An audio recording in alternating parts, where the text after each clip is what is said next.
Hello students, please subscribe the channel, drop a like, share and comment. This is exercise number 23 of the Progressive Monthly Magazine, June 2022 on the speed of 100 words per minute. Start.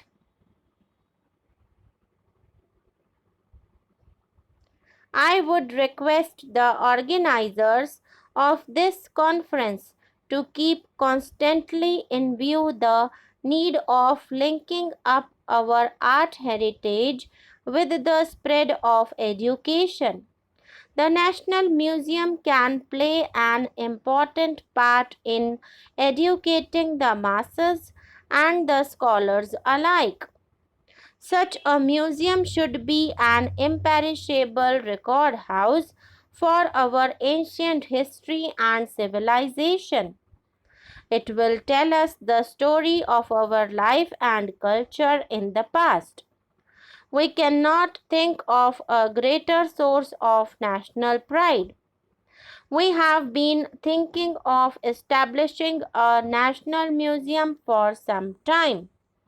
We hoped that it would be possible to go ahead with the scheme after the termination of World War II, but unfortunately, inflation and an economic crisis of unprecedented magnitude have stood in the way of achieving our objective.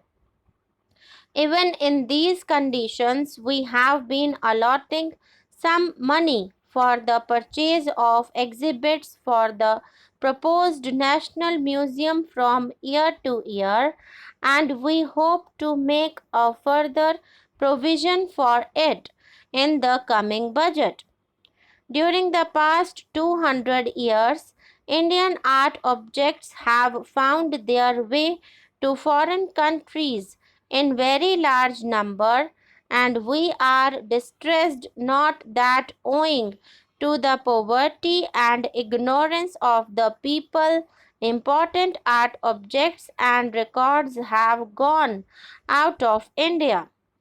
We must send a commission to survey and catalogue our national treasures in foreign countries. It is also necessary that art objects in private collections of this country should be surveyed. There is very possibility that even an unassuming cottage may contain treasures important from the historical point of view. Thousands of documents and manuscripts are lying uncared for in this country. Now that the reins of government are in the hands of our own people, our appeal will certainly reach the masses and create a consciousness among them regarding the importance of protecting and preserving our antiquities. We should appeal to our people from this platform to present such things, if they happen to possess any, to the nation by depositing them in a provincial or national museum, or to the national archives if they have records. This will afford the scholars sift unpublished records and find out their historical or artistic importance. It shall be very useful. The government proposes to appoint two commissions to collect art objects in this country and buy those that have gone out from here. I have great pleasure in welcoming you to this 25th anniversary of the Indian Historical Records Commission.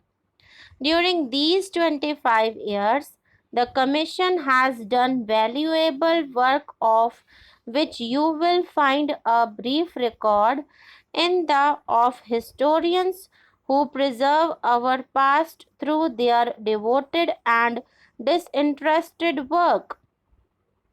I am particularly glad that on this occasion we have among us representatives of other countries.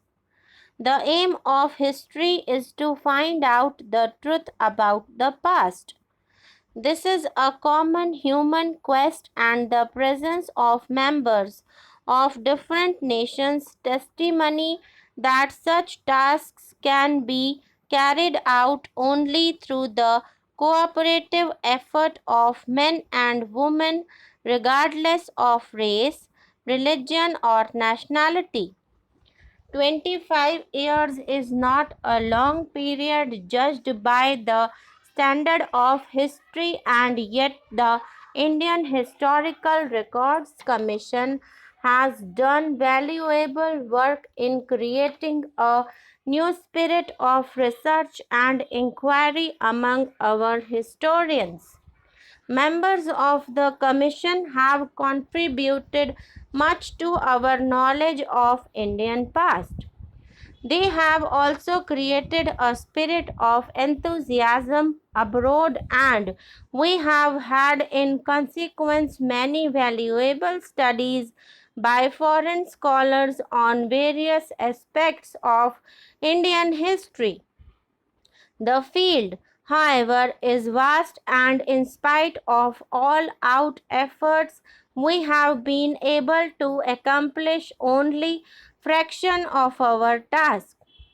It is therefore essential for us to renew our endeavor and continually make greater efforts so that the resplendent past of India may be discovered to us and the world.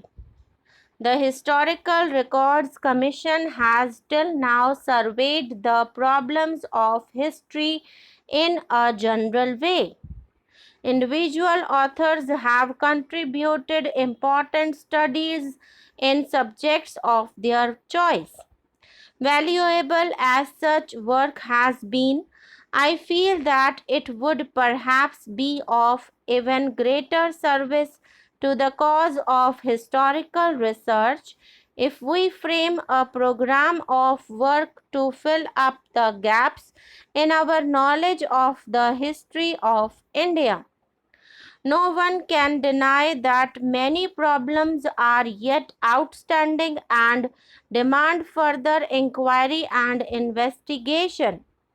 By way of example, I would draw special attention of historians assembled here to periods which, in my opinion, should be studied more carefully if we are to appreciate fully all the implications of our heritage. Our ancient past dates back to prehistory and presents many periods that are only imperfectly known. We have to establish relation between different civilizations existing earlier.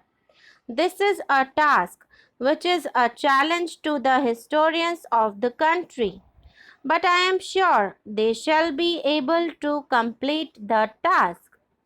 It shall be an monumental achievement for the people of the country and outside.